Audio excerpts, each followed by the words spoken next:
নমস্কাৰ মই ৰাণা গগৈ ক্ৰাইম ফাইললৈ স্বাগতম জনাইছো এসআই পৰীক্ষাৰ প্ৰশ্ন কাকত ফাদিল কাণ্ডৰ নতুন তথ্য উদ্ঘাটন হ'বলৈ ধৰিছে আৰু প্ৰতিদিনে উদ্ঘাটন হ'বলৈ ধৰিছে নতুন তথ্য পিকে দত্তই হীৰকজ্যোতি বৰুৱালৈ প্ৰেৰণ কৰিছিল প্ৰশ্ন কাকত আজিৰ দিনটোৰ শেহতীয়া তথ্য এয়া হীৰকজ্যোতিৰ মোবাইলত উদ্ধাৰ হৈছিল পৰীক্ষাৰ প্ৰশ্ন কাকত আৰু হীৰকজ্যোতিৰ হোৱাটছআপত প্ৰশ্ন কাকত পঠিয়াইছিল দত্তই খেৰনিৰ হীৰকজ্যোতিয়ে ভাইৰেল কৰিছিল এই প্ৰশ্ন কাকত হীৰকজ্যোতিৰ পৰা চাকৰিৰ বাবে টকা লৈছিল পিকে দত্তই আৰু পিকে দত্তৰ লকাৰত উদ্ধাৰ কৰা হৈছে হীৰকজ্যোতিৰ এডমিট কাৰ্ডখন আৰু বৰ্তমানে মাৰাথন জেৰা অব্যাহত ৰাখিছে হীৰকজ্যোতিক সিআইডিৰ তিনিটাকৈ দলে অব্যাহত ৰাখিছে এই তদন্ত কেলেংকাৰী সন্দৰ্ভত ক্ৰাইম ব্ৰাঞ্চেও চলাইছে এতিয়া তদন্ত আমি আপোনালোকক জনাইছো যে পিকে দত্তৰ বাসগৃহত উদ্ধাৰ কৰা হৈছে পিকে দত্তৰ লকাৰত উদ্ধাৰ কৰা হৈছে হীৰকজ্যোতিৰ এডমিট কাৰ্ডখন আৰু পিকে দত্তৰ যি তিনিখনকৈ বিলাসী হোটেল আছিল সেই হোটেলতো অভিযান চলোৱা হৈছিল আৰু আজিৰ দিনটো শেহতীয়া তথ্য আপোনালোকক জনাইছো যে সিআইডিৰ তিনিটাকৈ দলে অব্যাহত ৰাখিছে তদন্ত আৰু পিকে দত্তৰ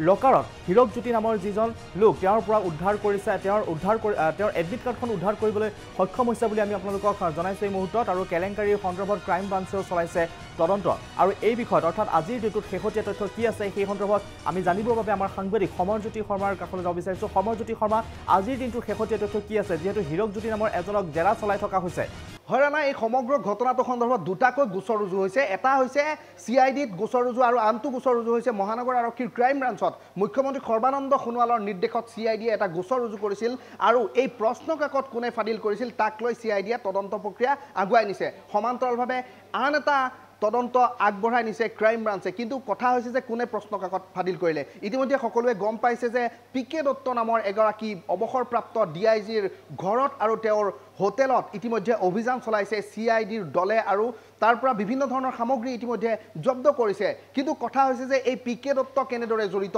প্ৰশ্ন কাকত ফাদিলত কেনেদৰে আহিল পিকে দত্তৰ নাম ইতিমধ্যে আমাৰ হাতত যিখিনি তথ্য আহি পৰিছে সেই তথ্যৰ ভিত্তিত সিআইডিয়ে প্ৰথমজন অভিযুক্তক গ্ৰেপ্তাৰ কৰিছিল সেইজন হৈছে হীৰকজ্যোতি বৰুৱা আৰু সেই হীৰকজ্যোতি বৰুৱাক নগাঁৱৰ খেৰনিৰ পৰা গ্ৰেপ্তাৰ কৰিছিলে সিআইডিয়ে হীৰকজ্যোতি বৰুৱাই প্ৰশ্ন কাকত হোৱাটছআপৰ জৰিয়তে ভাইৰেল কৰাৰ অভিযোগ আছিল আৰু সেই অভিযোগতে প্ৰথমে গ্ৰেপ্তাৰ কৰিছিল হীৰকজ্যোতি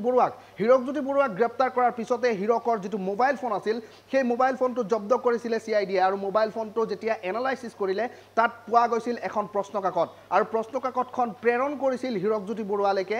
এই পিকে দত্ত নামৰ এজন লোকে কিন্তু তেতিয়াই আসলতে এই পিকে দত্ত কোন বুলি আসলতে জেৰা চলাইছিল হীৰকজ্যোতি বৰুৱাক আৰু হীৰকজ্যোতি বৰুৱাই জেৰাত সকলো কথা স্পষ্টভাৱে কৈ দিছিল যে এগৰাকী অৱসৰপ্ৰাপ্ত ডিআইজি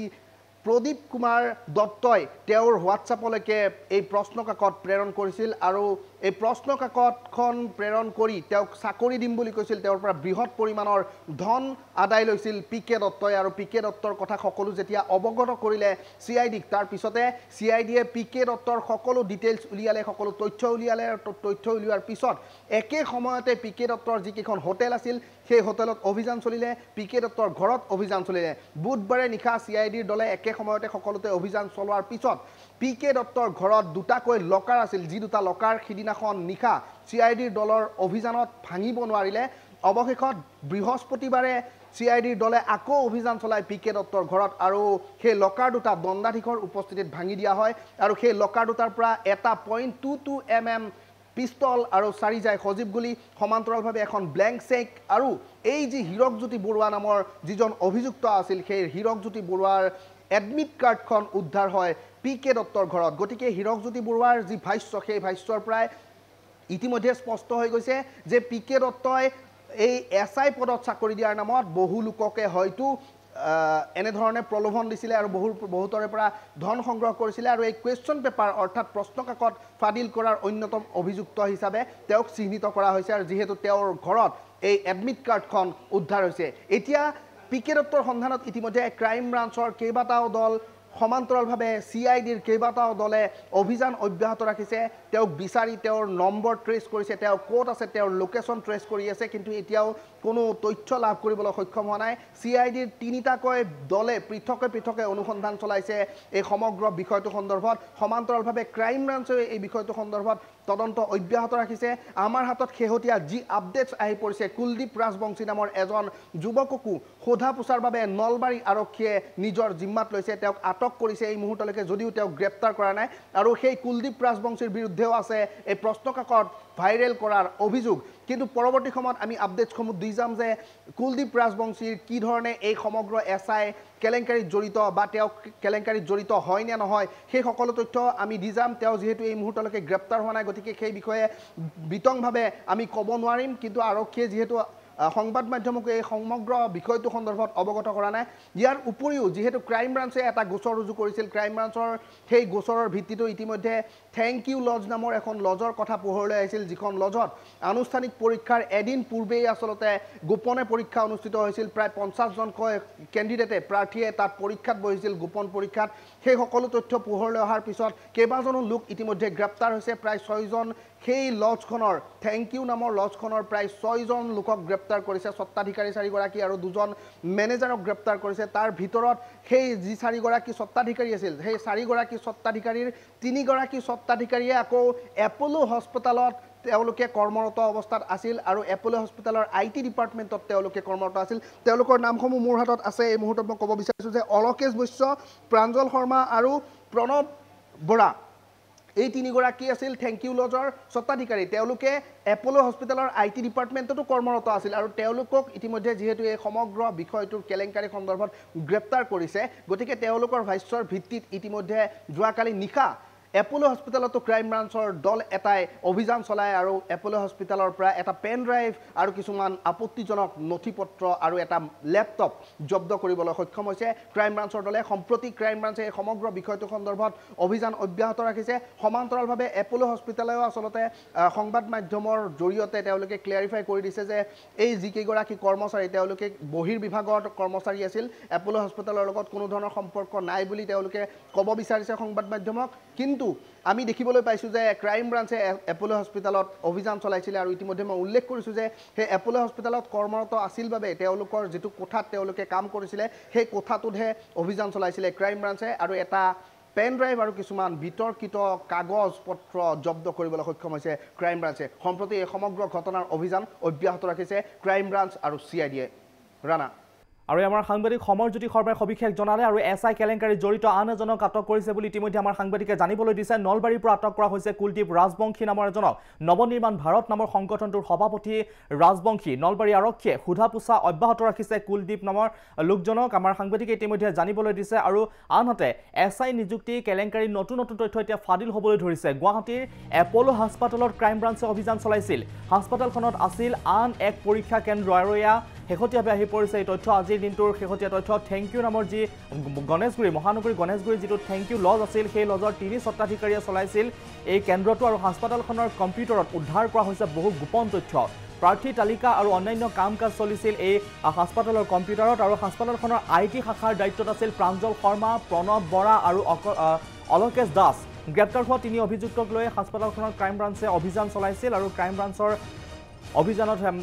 এই উদ্ধাৰ কৰা হৈছে সেই তথ্যখিনি আমাৰ সাংবাদিকে ইতিমধ্যে জানিবলৈ দিছে আৰু শেহতীয়াভাৱে অভিযান সন্দৰ্ভত এপলো হাস্পাতালৰ কৰ্তৃপক্ষই প্ৰতিক্ৰিয়া প্ৰকাশ কৰিছে সংবাদ মাধ্যমৰ সন্মুখত হাস্পাতাল কৰ্তৃপক্ষ কোনো ধৰণেৰে জড়িত নহয় বুলি জানিবলৈ দিছে এই কাণ্ডৰ সৈতে কোনো ধৰণৰ জড়িত নহয় এপলো হাস্পাতাল আৰু এপলো হাস্পাতালৰ বহিৰাগত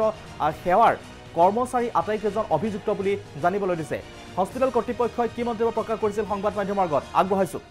এপলো হাস্পাতালৰ বাহিৰাগত সেৱাৰ অন্তৰ্গত কেইগৰাকীমান কৰ্মচাৰীক অপৰাধ অনুসন্ধান বিভাগে অসম পুলিচৰ চাকৰি নিযুক্তিৰ প্ৰশ্নকাকত ফাদিল কৰাৰ অভিযোগত কৰায়ত্ব কৰে এপলো হাস্পাতাল গুৱাহাটীয়ে এই ক্ষেত্ৰত স্পষ্টীকৰণ দিব বিচাৰে যে হাস্পাতাল কোনো ধৰণে এই ঘটনাৰাজিৰ লগত লিপ্ত নহয় হাস্পাতাল কৰ্তৃপক্ষই এই ঘটনাৰাজিৰ ওপৰত চোকা দৃষ্টি ৰাখিছে আৰু তাৰোপৰি প্ৰয়োজন অনুসৰি বিহিত ব্যৱস্থা গ্ৰহণ কৰিবলৈও প্ৰস্তুত আছে আৰু এয়া আছিলে হস্পিটেল কৰ্তৃপক্ষৰ ভাষ্য তেওঁলোক কোনো ধৰণে জড়িত নহয় অৰ্থাৎ হস্পিটেল কৰ্তৃপক্ষ এপলো হস্পিটালৰ ইয়াৰ সৈতে কোনো লেনদেন নাই বুলি ইতিমধ্যে হস্পিটেল কৰ্তৃপক্ষই স্পষ্ট কৰিছে সংবাদ মাধ্যমৰ আগত যিহেতু ক্ৰাইম ব্ৰাঞ্চে হস্পিটেলখনতো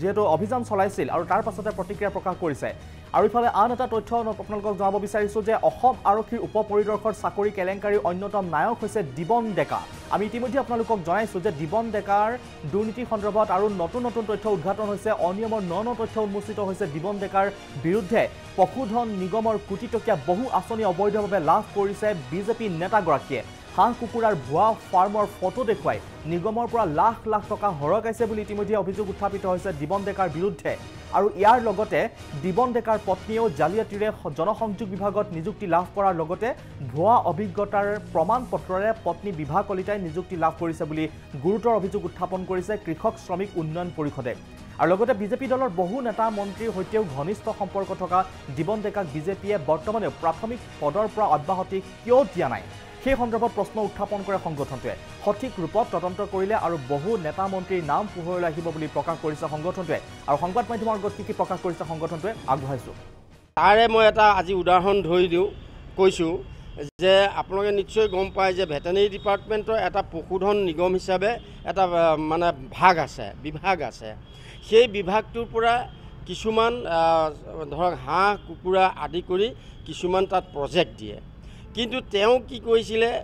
যোৱা বছৰ তাৰ আগৰ বছৰ এই 2 বছৰত তেওঁ নিজা নলবাৰীৰ নিজা গাঁৱত তেওঁ কিছুমান ভুৱা মানে ফটো সংগ্ৰহ কৰি পেলায় ভুৱা ফটো মানে এনেকুৱা ধৰণৰ কাৰোবাৰ হাঁহ কুকুৰা যদি আছে সেইখিনিকে ফটো মাৰিছে মাৰি লৈ তেওঁ সেইখিনি গোটেই প্ৰজেক্টটো পশুধন নিগমত তেওঁ ছাবমিট কৰি কোটি কোটি টকা তেওঁ আত্মসাৎ কৰা সেইটো আমি সম্পূৰ্ণ হিচাপে জানো জনাৰ তাৰ ইয়াৰ পিছতো দিপন ডেকাই তেওঁৰ যি পৰিবাৰ আছে যে জনসংযোগত বৰ্তমান যি পৰিবাৰে যে চাকৰি কৰে এই চাকৰিটো সত্যশুদ্ধ হিচাপে তেওঁ নিযুক্তিকৰণ পোৱা নাই কেনেকৈ পোৱা নাই কাৰণ আপোনালোকে জানে যে জনসংযোগত এজন এমপ্লয়িজ যেতিয়া নিযুক্তি দিব তেওঁ সাংবাদিকতাৰ কমেও 10 বছৰ বা 15 বছৰৰ অভিজ্ঞতা থকা সাংবাদিকতা কৰা অভিজ্ঞতা থকা তেওঁ হ'ব লাগিব আৰু সেই অভিজ্ঞতাৰ যিখন এক্সপিৰিয়েঞ্চ চাৰ্টিফিকেট এখন জনপ্ৰিয় কাকতৰ সম্পাদকে এক্সপিৰিয়েঞ্চ চাৰ্টিফিকেট দিব লাগে কিন্তু সেই সময়ত আপোনালোকে নিশ্চয় জানে যে সাৰদা কেলেংকাৰীত গোটেই সাৰদাৰ কেলেংকাৰীত অভিযুক্ত হোৱা সকালবেলা বুলি যিখন কাকত